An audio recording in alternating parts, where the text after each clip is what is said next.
Memiliki tanaman kakao yang memiliki produktivitas yang tinggi dan banyak merupakan dambaan atau harapan kita selaku petani tanaman ini. Namun, berbagai kendala dalam proses tahapan budidaya tanaman ini biasa kita jumpai, terutama pada saat hendak memulai tanaman ini. Biasanya tanaman kita tidak mengalami pertumbuhan yang pesat sesuai dengan harapan kita. Nah, hari ini kita akan membahas mengenai bagaimana cara menanam tanaman kakao yang baik dan benar di musim kemarau.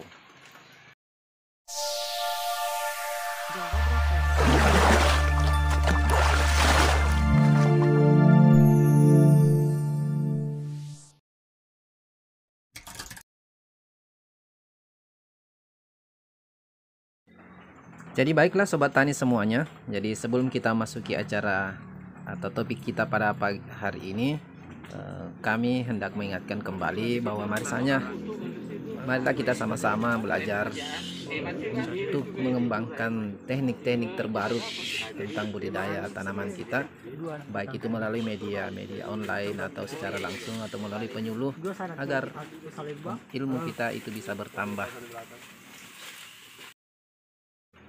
Jadi baiklah, sesuai dengan topik kita hari ini, kita akan membahas mengenai masalah bagaimana cara menanam tanaman kakao ini pada saat musim kemarau. Jadi sebelumnya, hal yang mesti kita perhatikan dalam proses penanaman adalah pemilihan bibit. Jadi bibit yang hendaknya kita tanam ini adalah kualitas unggul, dan sebisa mungkin ini memiliki sifat keunggulan dan ciri-ciri akan tumbuh dengan sehat dan subur.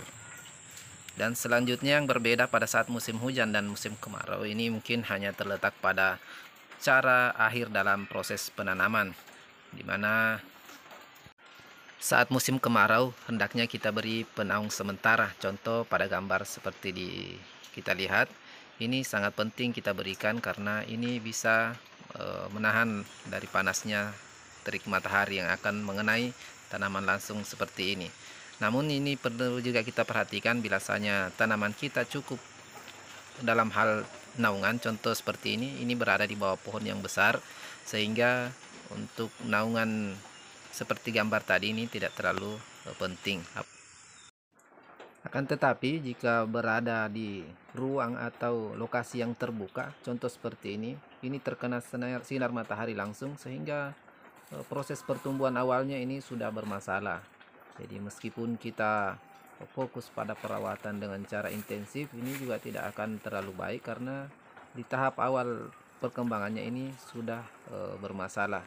Jadi harapan kita untuk mendapatkan tanaman kita subur itu tidak bisa meskipun diberi pupuk atau bahkan kita beri perlakuan yang sama dengan yang lain, karena pertumbuhan awalnya yang sudah salah itu yang membuat tanaman kita menjadi sedikit terlambat dalam proses perkembangan. Namun hal yang mesti kita utamakan di perbedaan tadi adalah mengutamakan bahasanya memberikan penaung sementara. Meskipun itu mungkin kita prediksi akan musim hujan, namun sebaiknya kita beri penaung. Contoh gambar seperti ini tujuannya untuk melindungi daripada proses perkembangan tanaman awal kita. Jadi selanjutnya kan tinggal hanya proses pemeliharaan, bagaimana cara kita merawat dan memelihara tanaman kakao kita supaya pertumbuhannya itu bisa sehat dan subur. Dengan cara tanam apapun itu, baik yang sudah disambung atau belum, yang contoh seperti lokal seperti ini, pada saat nanti besar, nanti kita akan coba sambung. Baik itu contoh seperti ini, kita sudah melakukan sambung samping, itu kita menggunakan klon-klon unggulan yang sifatnya kita sudah pelajari dan kita ketahui. Namun sebelum tanaman ini besar, mesti kita melakukan perawatan dan perlindungan maksimal untuk tanaman kakao kita untuk bisa tumbuh subur. Jadi kembali intinya adalah bagaimana caranya kita beri penaung tanaman kita pada saat musim kemarau.